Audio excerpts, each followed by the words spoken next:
Bueno, pues muchas gracias, Román.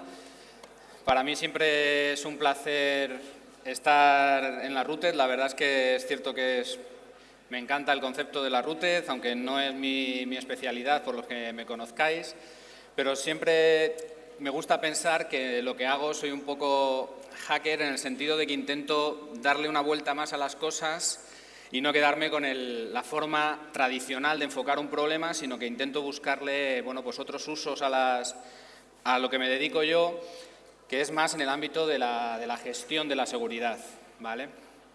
Entonces, por eso el año pasado la charla era sobre cómo incorporar o cómo la no seguridad debería de tener un efecto sobre la contabilidad o sobre el valor contable de las empresas. Que no creáis que lo hemos olvidado, sigo ahí trabajando en esa idea. De hecho, pues participo en un grupo de trabajo que ha creado la Comisión Europea que se llama la NIS Platform, donde tenemos que hacer propuestas a la Comisión Europea sobre cómo pensamos que debería, enfocarse la seguridad para que mejorara el nivel en toda Europa. Y una de las propuestas que estoy llevando es precisamente The proposals now carry on. I didn't put things away. I'm still working on the same area. Today's presentation is not like the last year. I will talk about how to manage security risk analysis. It's not going to be such a fun talk like last year. Last year I spoke about economy, but I'm sorry, this year talk is much boring because cybersecurity is a boring thing. Economy is much fun. Have any one of you work on risk analysis? Have any one of you done or made risk analysis? Please raise your hands, those who are happy doing this kind of risk analysis. This talk will go fine. I want to talk about a concept that we are trying to implement, which is agile security. It's not about implementing security with schools. No. The concept of how to manage security has to be agile. I want to communicate the message to you. I want to open your mind. In my talks, I like people to open their minds, to confront new sides. Because your current issues and problems can be targeted and tackled from different angles. That's why agility is the only way to be safe and secure, the only possible way, agility.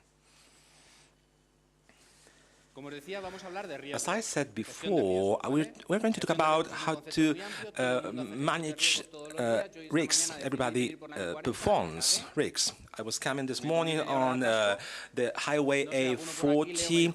I was jammed in the middle of traffic, and so I was delayed. Okay, no problem. How to manage risks? Risk management. Basically speaking, I aim at demystifying or demystifying the risk analysis. Risks are not a myth longer, because in this forum everybody is engineers. The concept of analysis is taken very seriously. Let's see if we can define what risk analysis are. Let's then find out if risk analysis can fit in a complex scenario where there are many interactions and factors where we don't know the consequences of our actions very well, and how we can apply agility to security. How can we implement organizations which are agile and safe and secure? In this talk, we are going to talk about risk analysis. Sorry, fuck up. This is a persistent risk since last year. Is this an analysis? This person won't go outside. These are some slides regarding the methodology of risk analysis, which certifies as PME. these people are very serious in this kind of projects. They think that all projects has to be risk analyzed, and since we are engineers, we have to do the planning regarding the risks. Then let's move on to the next phases, identification. This works very well when the market is unripened, when it's a very immature market. You know this, you are very familiar with this stable environment. This aspect is very important. When you perform risk analysis, you want to identify all the possible risks for the organization. Do you really think that this is possible? As of today, you think that when you perform risk analysis, you have to identify threats and likelihoods. Do you really think that you are going to be able to identify all possible events, to assess all the likelihoods and chances in a very reasonable way? You can assess the impact, but you can get a non-biased risks in such a way that you can confront those risks which can seriously affect your organization. Do you could anyone be able to predict the 11th September, the 11th March, these terrorist attacks? Nobody can predict the future. This is the very big handicap regarding the risk analysis. Since I'm an economist, I started dealing with risk analysis because it was the great opportunity in my life as to how to value the security, probabilities, and impacts. But there are some black swans. The black swans cannot be predicted. Do you know the concept of black swan? Google Nassim Taleb 2007. This dark swan is one of the very few economists being able to be rich. This mathematician, rather than economist, broke stoker, he makes a lot of money. And this person works with the concept of a black swan. It's an unpredictable event that, when it occurs, can impact greatly the organization. This term was coined because in 2000, in the century 18th, everybody thought that swans were white until they found the very first black swan. Another important feature regarding this risk analysis, we need to find arguments in favor of our estimation, and this is a big error, because you have to know that the important thing is not to find very good arguments regarding your hypothesis. You need to find an argument, a premise against your hypothesis. That's the very important point. This is a bias in our human species regarding how to perform risk analysis. Technology is against us today. I will show you some examples. Las Vegas Club Casino rigs, they spend a lot of money monitoring and doing camera surveillance issues regarding the trickers and the consters. But 4 years ago, the maximum risk analysis weren't described in the risk analysis management. Circus performance where a crazy tiger ate his tamer hands. Another person who sends a lot of statements to the IRS. Another person person performing in the casino has had an accident, and the casino had to pay for the insurance round. For instance, the fourth incident was that the casino has to pay the daughter's chief who stole money from the casino. And you cannot predict the future. We're very good at learning how to confront situations. Once you confront a situation, when you are going to find it again, you know how to act again. You can find it in the army, you can be trained regarding action situations, but when you change scenario, you are in the very first moment. You are like in the beginning, you are start being a dumb person. Next time you find the scenario again, you perform the better way. For us to work on things that we had previously experienced is okay, but it's very important for be ready for things which are not predictable. We don't know they are going to happen to us. And by seeing the evolution of the security scenario, that attacks are more directed and targeted, this is very important for us to take into consideration. So that's why we try to identify the risks, which is not going to be complete ever, and we need to estimate the likelihoods and impacts. We have our checklist. Somebody saw a checklist of threats? Do you? You can take it and you can see it works, it doesn't work, not too much, not too many. You make your estimation and you go through everything. What happens in the very end to estimate the likelihood of the impact? These estimations are very complicated to be done. They aren't trivial anyway. You need first to estimate the likelihood. Is there anybody working here in the financial industry when you invested money in funds of pensions, past performances that do not guarantee future benefits? You need to estimate over the past. The Basilea capital says you have to take 5 years of your previous events and then you perform your estimation, but it's very fundamented. But what happened to me in 2007 is going to happen in 2014, 2015. No, it won't happen again, because the point is that we are in front of an attacker who is not thinking, just the opposite. They are thinking. This works when the attacker does not think, when it's a climatological or weather incident, but when our attacker is thinking, it doesn't work because our attacker won't repeat the very same mistake. If somebody saw that their attack doesn't work, it's worth for us being ready for the new different attack, but they're going to check to test new things. To have your past work through doesn't work, let's put it this way, because the future is absolutely different. Roman has a mythical face, which is always a PowerPoint little box, and you put green. I was not worried because it's very unlikely that a dumb person, a crazy person, collided this against a tower. It's not likely, but unfortunately it happens. Therefore, risk analysis don't have to make us lose the vision of what is worrying for us, which is that our organizations have to be more secure and safe. Thus are some biases. I could be able to speak about for a long time, since I will show some examples. There is a very interesting thing, which is the combination of likelihoods. You know that likelihoods are not added up.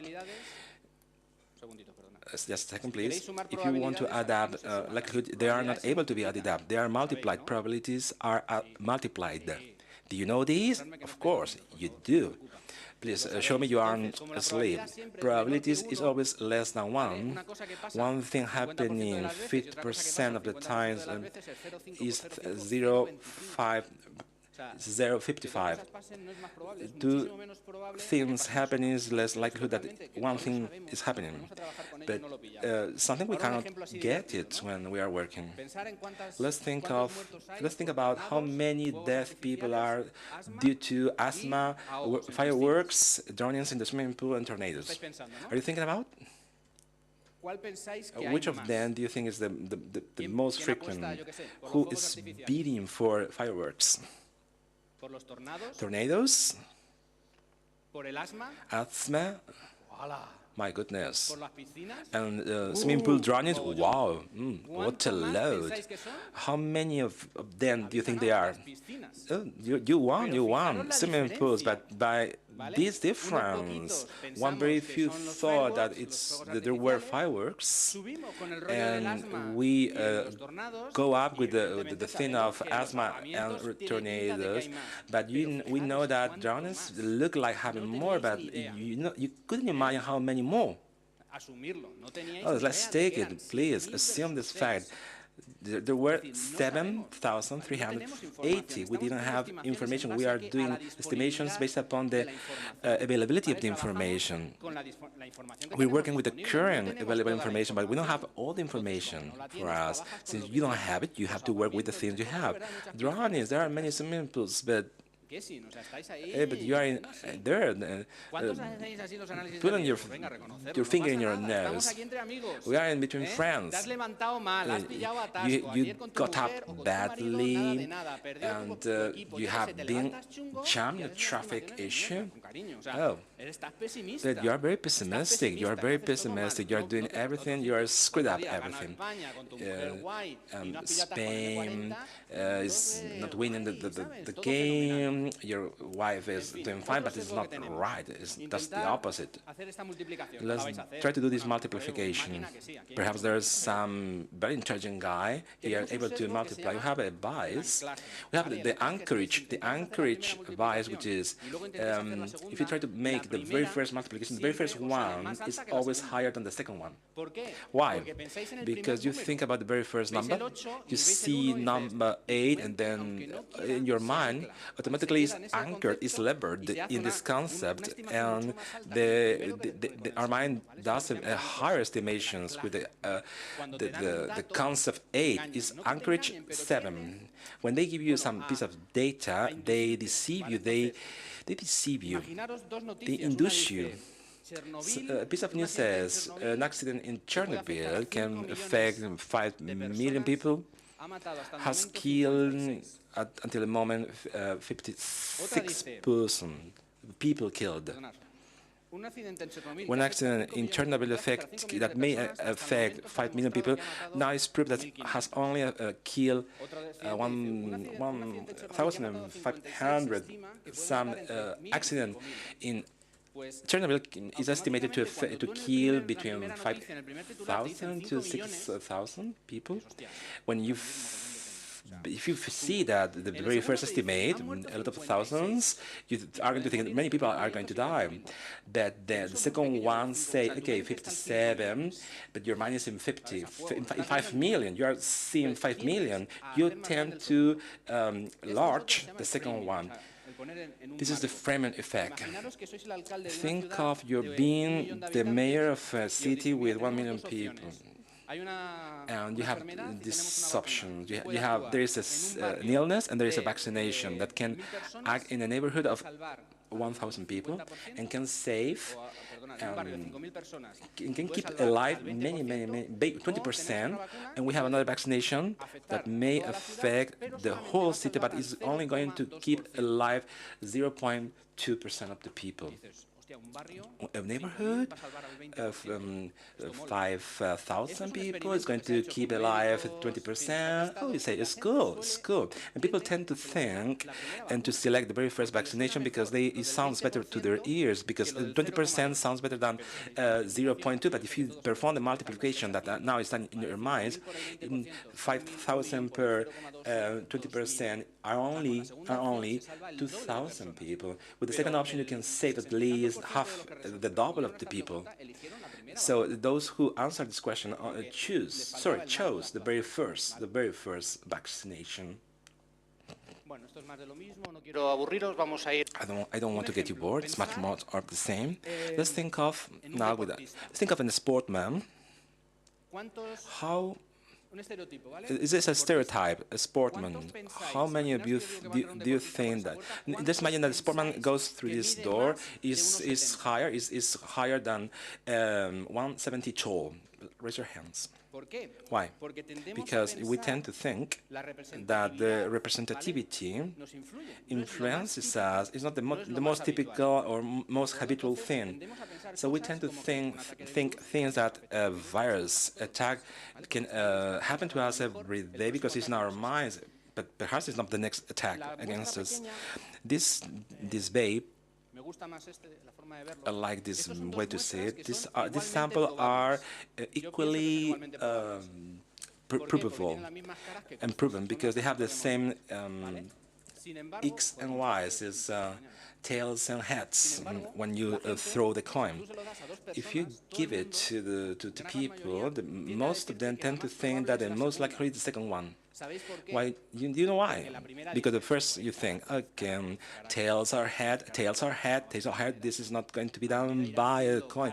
Coin will do tails and heads because we think there is their behavior, but the coin doesn't remember what it did previously because it is a random action. But we tend to think that the second is more likely because it has a more predictive behavior. It's more like the thing we are waiting for, because the sample is very small. If it were a larger sample, we will lose this bias. We tend to be optimistic because in the very end, this is another experiment given, phases, in sentences given to university people estimating things about the future. The positive ones, oh, everybody thought, okay, I'm going to have a very good job, I'm going to get a good marriage, I won't get divorced. We tend to think optimists by nature. These experiments are like this. You don't see it because it's at the foot of this page, but if you wanted to see it, I'll show the data later on. This is the planning. When we perform risk analysis, myself coming from the consulting industry, doing risk analysis for 1 to 3 months, this is very expensive. You have this planning, and you perform an absolutely cool planning, and it's harmful for the organization because the organization thinks that you have done something before, but you did it. You only know what to do, but you're as insecure as 1 month ago, and you have been performing this risk analysis report for 1 year, and this is harmful for an organization, which is the false security of the false sense of security, which is lethal for organizations. Because they create a little PowerPoint box. You aren't safer and secure for this.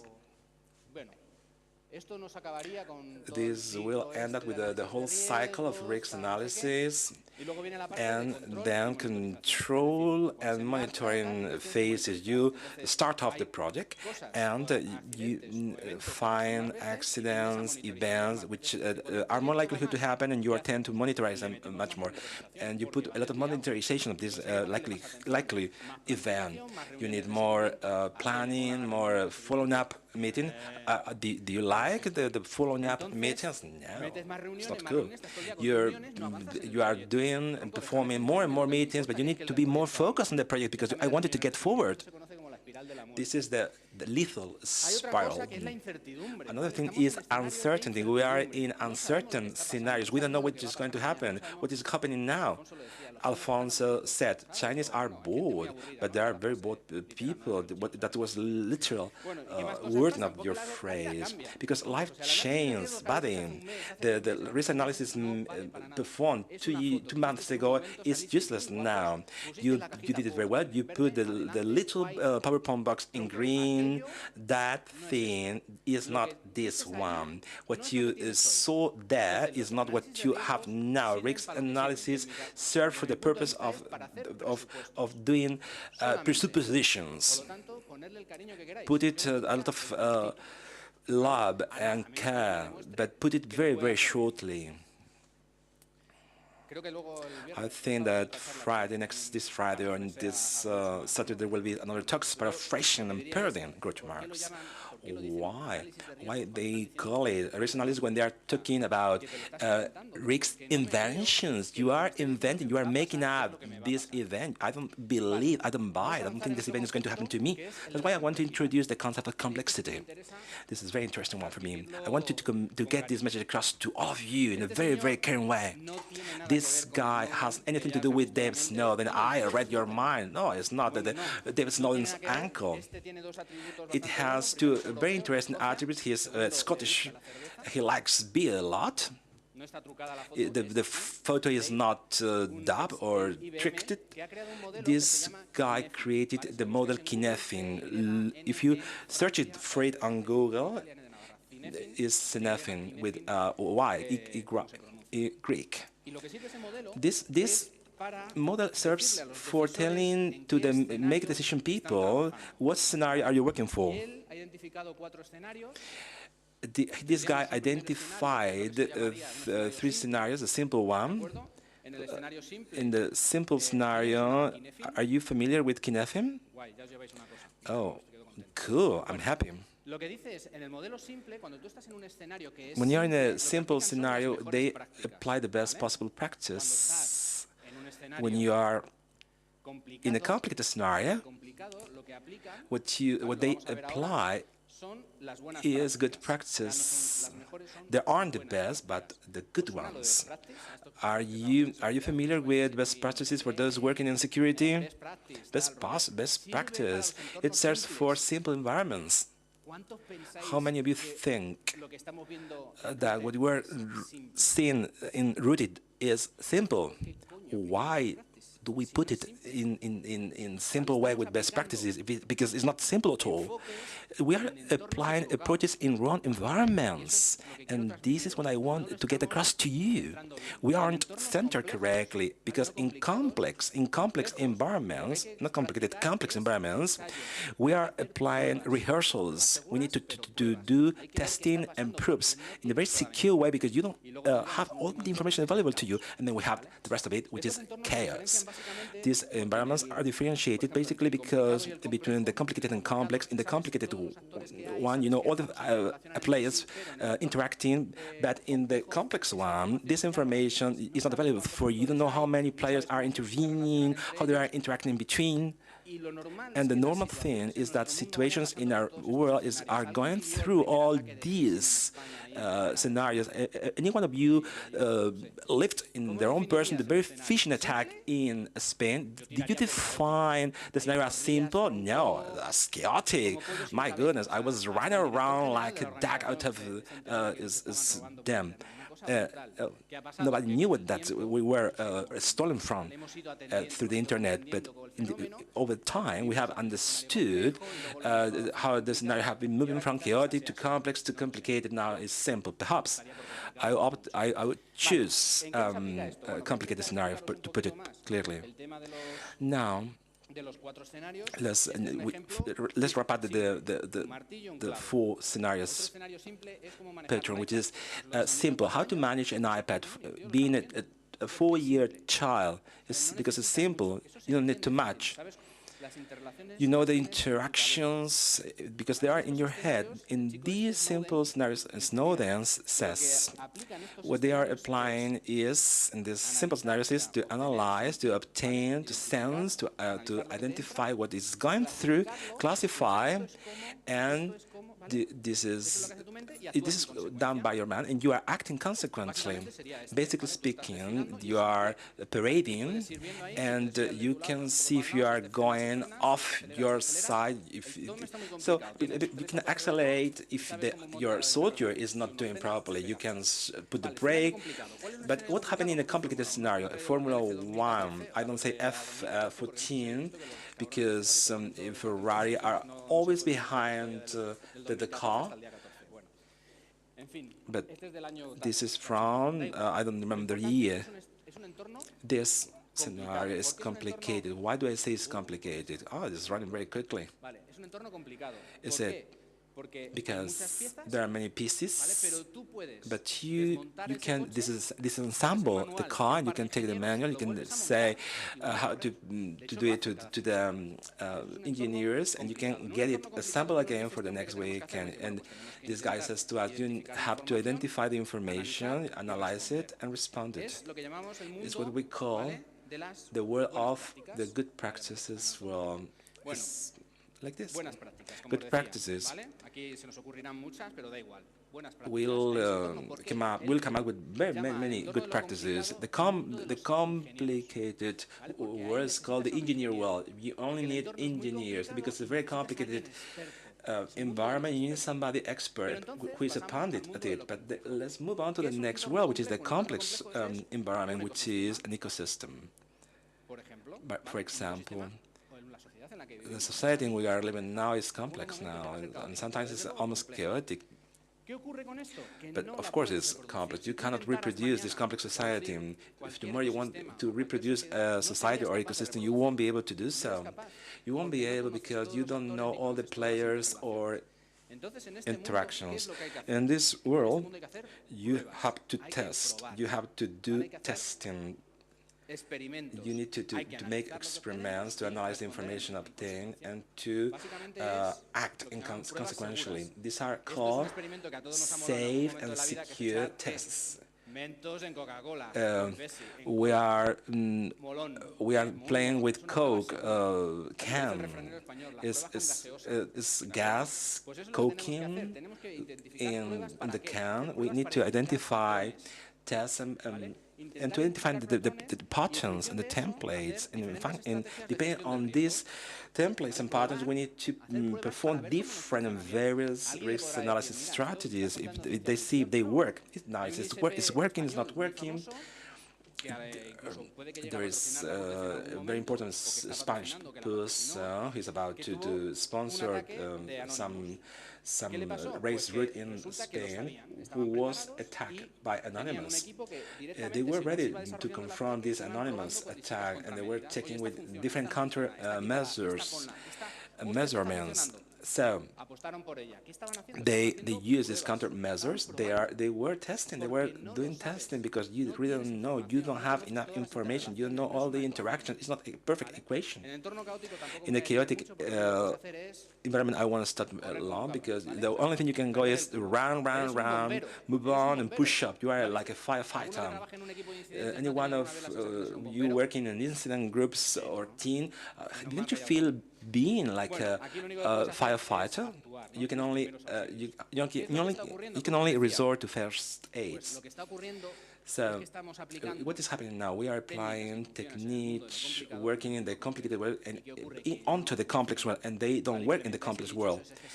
Oh, you know these GSE, this P, beep, you think, oh, I'm quiet, I'm calm, but why are you that calm? Because the message is cannot tell you how to stop an anonymous attack. That's I'm worried because people are focused on this and they aren't focused on being more secure. But that's why we are here. That is called security. Why are I only focused on the CSEs and risk analysis? Be focused on being more secure and how to deal with better responses towards attacks, against attacks. Sorry. This is what I'm standing up for, done by an agile organization. The risk is embedded in their own processes.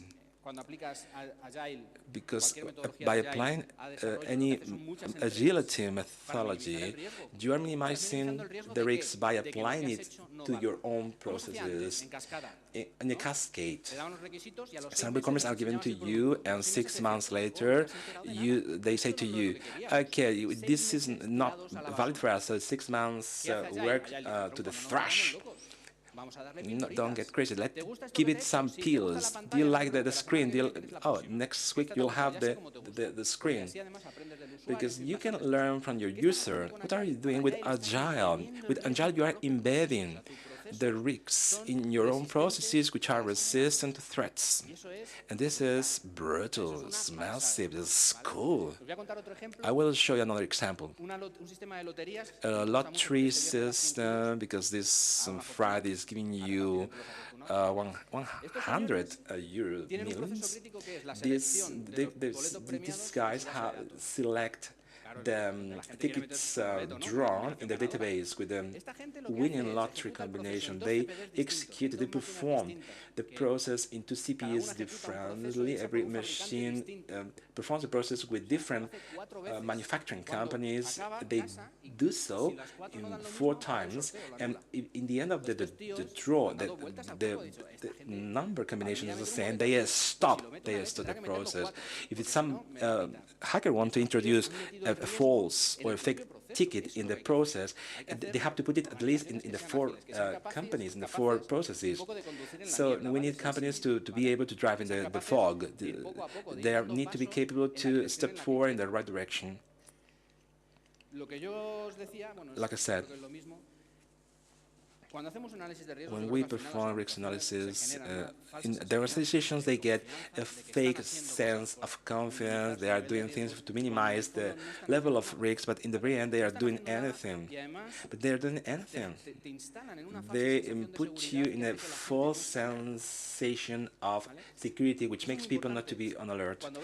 When you are driving in a very normal way, you don't pay a lot of attention to the driving process. Haven't you ever happened to you to think, okay, why did it get to this point this way? But you weren't aware of how you get to this point. If you are driving in the fog, this never happens to you because you open your five senses and you are totally on alert regarding any cars behind you, no curbs to affect you. You open your five senses, and so that's we have to implement in our organizations. Don't put our organization in a false comfort sensation regarding risk analysis. This is not this way. This false sensation of overconfidence is very worrying for me. 4 years ago, I attended an event of protection of severe critical infrastructures, such as an airport, a nuclear plant, facility necessary for our clients, because they told us, okay, we are very, very calm because we have implemented CS6. I'm not a Catholic, practicing Catholic person, but okay, but I was touched. They asked you, oh, we are protected because we have an RSE. What's that? I'm very worried about this and concerned as well. To sum up, what should we do? We aren't the Vatic, we aren't the storyteller. We don't know what is going to happen. We need to know what is called what is called auditing processes, what we call almost failures or mistakes. When something occurs to you, it's like the previous example of alarms, a fire alarm, we tend not to be alert on this. We tend to ignore these alerts. Why did this process stop? No need to think about. Analyze it. It doesn't take you a lot of time to analyze why the process stops. Perhaps it was an attack attempt, or perhaps it's true they're inside. But you said to say, okay, it stops and now reboots, but you're losing an opportunity as to what happened. And I want to tell you that you need to be like engineers working. You need some hypothesis, arguments. You need to look for facts and assumptions to invalidate these presumptions. We need to look for this so-called concept of resilience. Resilience is to have organizations capable of resisting an attack. Put it this way, period. Capable of recovering themselves after suffering a deformation. It's a physical term. Okay. This is a meeting in which Agile was born. For those being developers are familiar with it. Agile is a mindset. It's a set of. It's not a methodology. Methodologies are on screen. Scrum, XP, Crystal Clear, DSFP, and FDF. Agility has very good things, which are in Agile. We embrace for changes. Changes means knowledge. Change is admit that life changes at every single time. We have plan A, plan B, and tomorrow we'll have plan C. And it's like this. We don't plan a lot. How much do you plan in Scrum or Agile? Perhaps no more than 2 weeks, because you don't know what's going to happen in a 1 year time. You explore scenarios, you explore the road as you go. And you are correcting yourself. You don't. You lever up. You lever down among curves. Many things are happening when you're driving. You can turn on the pilot, the automatic pilot. This is what is called the agile entrepreneurship. When you're starting off something, you need to move on to that place. You start walking, and after 10 steps, you say, "No, it's over here, over there." And you go back a little bit to change slightly the itinerary, and this is managed by perfection. The point is, if you are telling them I'm in the very end when the other guy is 3 kilometers away from you, oh my goodness, you need to go step by step to finally guarantee yourself. What is Agile telling us? They tell us you have to apply, then inspect, and finally adapt. This is clearly similar to what Snowden says to us. It's almost the same. What should we do? How can we apply our ideas in our secure environment organizations? We need to work to cooperate with the user, with the client, which is part of the problem, part of the solution. We cannot leave it away and say, okay, I don't know, this is not like this. This is a two-people process, and we have to perform regular releases, little by little, small projects, explore little by little. Let's check if it works and simplify. My goodness, complexity is the largest enemy and the biggest enemy of security. Things work better in simpler environments. Such complex organizations won't secure themselves, won't be safe and secure. Important thing is daily meetings, briefings, 10-minute briefings, upstanding, having some coffee. Oh, I'm cold now, having my coffee. At last, daily meetings, periodical phone-ups, don't stop to do things once a month. All things, technical excellence is a search for on agile technical excellence, motivated individuals and team. I always remember a meeting I had with a client. I wanted to install LDP or set up an LDP. Tried to hire to have 2,500 employees, so don't put on an DLP because you are going to be stolen from it. If you don't have motivated individuals, body or human being has a hacker inside. Everybody will try to jump over the fences and the fences, all controls. In my old times, we have a bus in a paper bus, and the thing somebody turn over the bus. This is hacking, pure hacking, pure hacking. Conversations, talk with clients and customers, and give a lot of information. In security, we tend to talk Swahili, to talk Chinese. How can we organize? Oh, this is super cool, but it's good like this on the right. We are a group teaming up with each other. Conversations, what did the customer told? Refactoring, continuous improvement. You have a portion of your code and you want to improve these pieces of code because they are minute, very tiny pieces if you apply the Mega Symphony program. Not, little by little. By the way, I took note of it. You don't need the draw machine of code. You also need to have a common vocabulary, but it has to be understood. This is principles taken from agile methodologies. Collective ownership is basic. All have to be feeling part of this. Do you remember the hen and the pig being committed to this process? Have you ever heard about this joke of where a hen and a pig meeting together and the hen tells the pig, we're going to set up a restaurant, and the pig says, oh, it's cool, yes. Our main dish will be bacon eggs. And the pig says to him, it doesn't seem like this. The hen says, it's compromise is committed. The one committed and compromised is myself, being the pig. Oh, I'm very bad doing this pork and pig thing, but it's the way. The pig was committed and compromised to the hen because it was her pork. We are part of the organization. For me, the paradigm, the mantra for you to be conveyed from me is, if we want to have a secure organization, I will recommend you to apply agile, to be agile. Let's be agile. It's, to sum up, it's agility. Agility is sum up in early detection, first step. We need to know as soon as possible that something can happen to us or is happening right now to us. Don't leave any clues away. Early detection, second stage, immediate response, a deployment of a failure cannot take 1 month. It needs an immediate response. And third stages, be alert to the incident, learn from our own incident with a quick exploitation.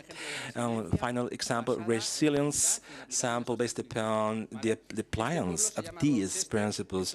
Closest to 2007, this speaks. I'm showing you now in where they were flooded. They spent a lot of money in creating barricades of sandbags, and it was overflooded because, okay, the water overflooded, and they weren't able to stop it. What did they do? They have two options. They can get the sand wall up, but the water is overflowing more and more. But they changed their focus, their approach, and they implemented something from their learnings. They implemented an alarm from when the water reaches a certain height in the sound wall, an alarm rings up in the village, and the villagers go quickly to resolve this issue. Those who are being very well paid call it a change of paradigm. You have to work thinking that they are inside there. They made it through. You cannot think that your barriers will be able to contain water. It doesn't work. They are getting through and in. You have to stop it. It's useless, but people are putting their alarm. They are changing their houses. They are changing their walls. They are putting stony walls in such a way that water goes in and out. And they have all the facilities, electrical facilities from up, down, and bottom, and some crookeds from the ceilings for people not to be disturbed by this flooding water. This exemplifies organizations subsisting in an environment where water is flooding through the houses. This is what I want to convey to you. We need to perform these exercises if we are working in this world of scenarios. To wrap up, I'm a freak in computers. I'm a freak in the theory of limitations. I'm moving forward with my movie, with my storytelling process. This theory of limitations with evaporation clouds, that's the concept, evaporation clouds. Basically speaking, when somebody is confronting this problem, somebody can tell you, what are you telling about? You haven't prevented the security message? I don't know the solution, but we can trust you. It does. More control doesn't mean that the organization is secure, more secure. It's not the same. You are inferring, deducting things, deducing things that are not correct. This has to be broken in this dichotomy among what we need organizations with early alarm, immediate response, and incident leverage, because they will make the organization more efficient and effective, and they will create more unbeatable fortresses like the Boy Scouts and be ready for action. And the most important thing for you is to think for yourself. Don't go yourself away only with good practices. Let's think about it. Thank you very much.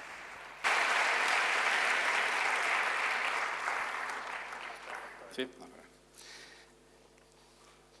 Es que como me han puesto aquí entre el café y la comida, digo, ahora los dejo sin comer y ya me tiran ahí. Bueno, este año no hay cerdos voladores para tirarlos. I'm thinking about flying pigs. My goodness.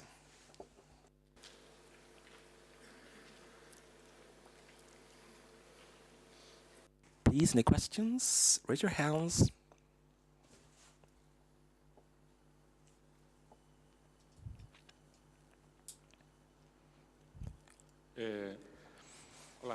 Hello, Antonio. It's not clear for me how to get the money if you don't present the risk analysis to the management office, because for us to react quickly, you need a lot of money. And another question you brushed it about, which is the non-availability of information regarding what is happening right now. Sometimes we know what happened to us previously, but this problem happens to us because we don't know what is happening to our colleagues. Since we don't know what is happening to the rest of the people until the river doesn't go over us, we don't learn about anything. Thank you. Mario López de Able helped me a lot with this previous talk. Regarding the first question, how do we get money? It's true that we have been located on these premises. It's a heavy thing. Oh, risk analysis, and I'm sending it over to them. For me, risk analysis serve to do budgets. When we are spending money, why should I spend more money and be more secure? So let's put our money. Let's spend our money on where in the best possible way. And we are thinking this way every single day. You have a budget in your house, and you have to decide on putting rails, fences, or an alarm, or a armored door. This mental exercise has to be performed every day. You've done it in one moment. You vision your scenario, you estimate and create your budget, your quote, and you start working. But from working from this way, the risk analysis you can put it in the drawer because it would lead you to be more secure. I will use risk analysis for this, and for this I will use the necessary time. But I won't strive to do a lot of risk analysis. Regarding the other problem, that's the problem. Here's the problem. Organizations are not agile. They are stagnant. Short times. This was the doctrine, sending information. Our organizations are stagnant. Our small kingdoms, we don't want to share information. We don't want to share what is going on. Regarding security incidents in Spain, a few of you seen incident securities in Spain. Some banks say they have zero phishing incidents. We have to change it. We have to change it. We really want to have Gloucesters. If you want to be a Gloucester sample and living in a flooding world, you need to share information. You need to know when the river is coming through you. This is a utopia, but this is the way it is. When there is no remedy for it, you will start sharing information.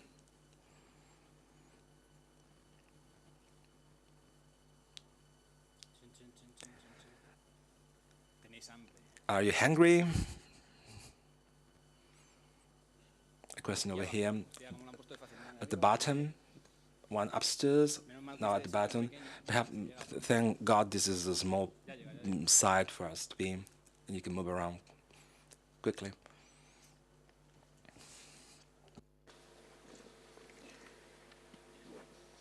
Hola, yo quería hacer much more than a question, just a personal comment. Your example of the flooded village, I don't find it to be the right one because the way it is flooded is always the same. But the way you had been explaining it, I think it requires more training. If it's always flooded, let's put up the wall, and we always know that water is coming through downstairs. But if it's coming from upstairs, or instead of water flooded, is an earthquake. There is a handicap between the physical world and the online world, to put it this way. The physical world, if you share things, you need half and half, but on the digital one, it's the other way around. Our more complex ecosystems are more complex than the grocery store's reality because they only know that the flood is on the same place. This gives me more premises for more early detection. We need to be aware of the anomalies of our system, but we may know how our system works normally, and we need to know this normal function, and we need to be capable of detecting anomalies. And there is a big part of training, what is called the leverage in the incident. We need to learn from previous experiences and integrate it in our dynamics. Evidently, it's a simplification, but I like putting these metaphors and oxymorons to make people to understand this. But of course, simplification is needed.